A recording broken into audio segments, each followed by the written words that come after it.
Jordan से एक दिलचस्प तस्वीर सामने आई है। क्राउन प्रिंस अल हुसैन बिन अब्दुल्ला द्वितीय खुद ड्राइव करके प्रधानमंत्री नरेंद्र मोदी को जॉर्डन संग्रहालय तक लेकर गए और ये वो तस्वीर है। क्राउन और पॉलिटिकल क्लास जो है वो ये समझते हैं कि हमें थोड़ा सा एक्टिव होने की ज़रूरत है और मुसलमानों के करीब होने की ज़रूरत है और करीब करने की ज़रूरत है। ज़रा इस चीज़ को समझिएगा। अब प्राइम मिनिस्टर मोदी का वहाँ पे जाना और वो सारा करना, इंडिया और जॉर्डन के क्या ताल्लुकात हैं और क्या हुआ वहाँ पे। अगर मैं फॉर एग्जांपल सुनने में आया कि एमओयू साइन हुआ है, लिस्ट ऑफ आउटकम क्या है? जॉर्डन एक तरह से बहुत ही इम्पोर्टेंट कड़ी है Indo middle eastern European corridor में, जिसमें रेल लाइन वहां से गुजरने वाली है। प्रधानमंत्री नरेंद्र मोदी के जॉर्डन दौरे के दौरान एक ऐसा क्षण सामने आया जिसने कूटनीति, सम्मान और सांस्कृतिक निकटता का नया उदाहरण पेश किया। जॉर्डन के क्राउन प्रिंस अल हुसैन बिन अब्दुल्लाह द्वितीय ने प्रधानमंत्री मोदी को विशेष सम्मान देते हुए स्वयं वाहन चलाकर उन्हें जॉर्डन म्यूजियम तक पहुंचाया। अंतर्राष्ट्रीय कूटनीति में यह जेस्चर केवल औपचारिकता नहीं, बल्कि गहरे आपसी विश्वास और सम्मान का प्रतीक माना जा रहा है।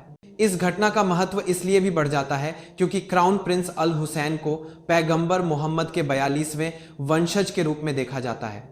ऐसे में उनका स्वयं ड्राइव कर प्रधानमंत्री मोदी को ले जाना केवल व्यक्तिगत शिष्टाचार नहीं, बल्कि धार्मिक, सांस्कृतिक और ऐतिहासिक स्तर पर भी एक बेहद प्रतीकात्मक कदम माना जा रहा है। इस घटना का महत्व इसलिए भी बढ़ जाता है क्योंकि क्राउन प्रिंस अल हुसैन को पैगंबर मोहम्मद के 42वें वंशज के रूप में देखा जाता है।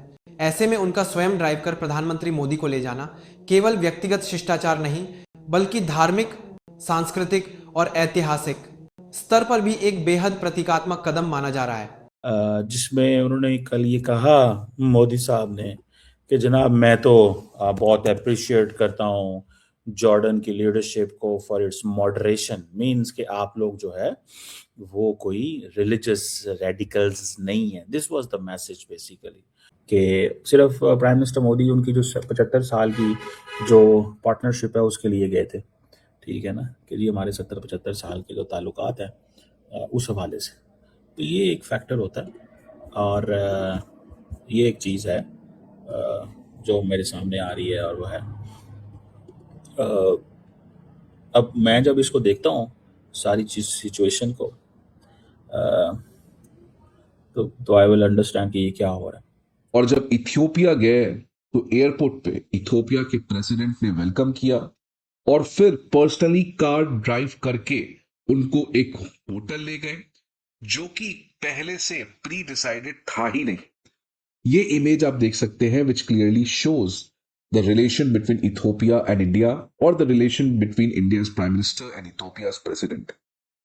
ये जिस तरीके से कार में प्राइम मिनिस्टर मोदी को ड्राइव करके होटल ले गए, which was never in schedule, ये कोई आइसोलेटेड इवेंट नहीं है। इनफैक्ट इसके जस्ट पहले प्राइम मिनिस्टर मोदी जॉर्डन गए थे, वहां के प्राइम मिनिस्टर ने रेड कार्पेट वेलकम दिया प्राइम मिनिस्टर मोदी को, और उसके बाद वहां के जो क्राउन प्रिंस है उन्होंने पर्सनली कार ड्राइव करके प्राइम मिनिस्टर मोदी को म्यूजियम ले जाने का काम किया। अगेन ये कोई आइसोलेटेड इवेंट नहीं है। इसके पहले जब प्रेसिडेंट पुतिन भारत में आए थे तो again prime minister Modi personally drive नहीं किया, बट अपने ही कार में प्रेसिडेंट पुतिन के साथ अपने होम रेसिडेंस के जहां पे एक डिनर को होस्ट किया गया। और इस सभी चीजों की शुरुआत आपको पता है तब हुई थी जब prime minister Modi SCO summit के लिए गए थे और प्रेसिडेंट पुतिन के साथ वो एक साथ कार में बैठ के एससीओ समिट में पार्टिसिपेट करने गए थे। तो फ्रेंड्स, जिस तरीके से ये बैक टू बैक इवेंट्स हो रही है, ये क्लियरली बताता है कि जो प्राइम मिनिस्टर मोदी और प्रेसिडेंट पुतिन का कार पूल या कार शेयरिंग डिप्लोमेसी है, ये आज ग्लोबल होते हुए दिख रहा है। बिकॉज इस समय प्राइम मिनिस्टर मोदी 3 देश के टूर पर हैं। जॉर्डन गए, वहां पे भी यही देखने को मिला, इथियोपिया गए, वहां पे भी यही देखने को मिला। और ये केवल इंडिया के साथ नहीं हो रहा है, बल्कि और भी कंट्रीज इस तरीके से डिप्लोमेसी में ह्यूमन टच, डिप्लोमेसी को आउट ऑफ द बॉक्स ले जाने का जो प्रयास है वो बहुत सारे कंट्री एक्सपेरिमेंट कर रहे हैं। तो ये जो प्राइम मिनिस्टर मोदी और प्रेसिडेंट पुतिन का कार पूल डिप्लोमेसी है, सबसे महत्वपूर्ण बात है कि मोदी जी ने जॉर्डन को चुना है। जॉर्डन एक तरह से मिडिल ईस्ट में वो देश है जो एक तरह से पैलेस्टीनियंस को अपने यहाँ शरण देके रखा है, और जॉर्डन एक तरह से बहुत ही इम्पोर्टेंट कड़ी है Indo middle eastern European corridor में, जिसमें रेल लाइन वहां से गुजरने वाली है। तो कहीं ना कहीं आप ये देखिए कि मोदी जी का जाने से वहां पर आईमेक में जो प्रोजेक्ट जो अभी स्टॉल्ड है उसके अंदर रूपरेखा कैसे बनेगी, कौन उसकी फाइनेंसिंग करेगा, operationalisation of the construction of IMEC जो रेल लाइन है जो यूएई से लेके जॉर्डन से गुजर के सऊदी अरेबिया से गुजर के जाएगी, उसके लिए गए हुए हैं।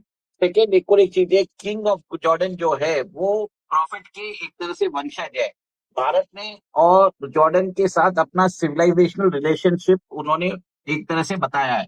सबसे बड़ी बात है कि जॉर्डन के साथ वो डिफेंस एग्रीमेंट की भी बात करेंगे और अपना ट्रेड जो अभी $2.8 बिलियन है उसको बढ़ा के वो $5 बिलियन की बात करना चाहते हैं। देखिए सबसे बड़ी बात है कि मिडिल ईस्ट में भारत को एक तरह से बहुत इंपॉर्टेंट है भारत के लिए, क्योंकि वहां से हमें क्रूड ऑयल आता है और हमारे को गैस आती है। सेकेंड, मिडिल ईस्ट के अंदर बहुत सारे भारतीय हैं जो हमारे देश में वहां पर एम्प्लॉयड है और हमारे देश में पैसा भेजते हैं रेमिटेंसेस द्वारा। मिडिल ईस्ट के द्वारा भारत एक तरह से अपनी स्ट्रेटेजिक पोजिशनिंग करना चाहता है through the in the Indian Ocean region. और भारत की महासागर इनिशिएटिव जो है उसके अंदर बहुत इंपॉर्टेंट होते हैं और भारत की ब्लू वाटर इकोनॉमी को बहुत फायदेमंद रहे। दे ऑल्सो एक्सपेक्ट छोटे छोटे देश जो है कि वहां के भी स्टार्टअप इकोसिस्टम है या वहां पे जो रिसोर्सेस है वहां पे इंडियन कंपनीज जाके इन्वेस्ट करे। एंड दैट इज व्हाई आप देखोगे जहां पे भी इंडियन गवर्नमेंट जाता है, प्राइम मिनिस्टर जाते हैं, there is an industry body which goes and science agreement. ये इसमें भी हेल्प करता है कि अगर आप एक अपना सप्लाई चेन सिक्योर करना चाहोगे लॉन्ग टर्म तो you require your investments in those critical areas. Third is India middle east Europe economic corridor. एक तो है free trade agreement, the second is India middle east Europe economic corridor. खजाना भी छुपा है जो भारत के लिए बहुत जरूरी है, जिसे मोदी लेने पहुंचे हैं। जॉर्डन के इसी डेड सी के आसपास का इलाका पोटाश समृद्ध है। यहां से निकाला गया पोटाश दुनिया भर के किसानों की जमीनों तक पहुंचता है, जिनमें भारत भी शामिल है। जॉर्डन को उर्वरक खजाने का देश भी कहा जाता है। भारत जॉर्डन से बड़े पैमाने पर DAP, phosphoric acid, phosphate rock और पोटाश जैसा प्राकृतिक खजाना आयात करता है।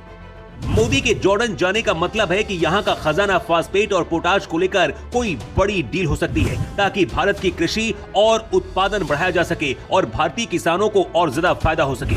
जॉर्डन गरीब देश है, उसके पास खनिज है, लेकिन ऊर्जा संसाधन सीमित है। इसलिए भारत ऊर्जा संसाधन देकर जॉर्डन के राजा अब्दुल्ला के साथ और रिश्ते मजबूत कर सकेगा।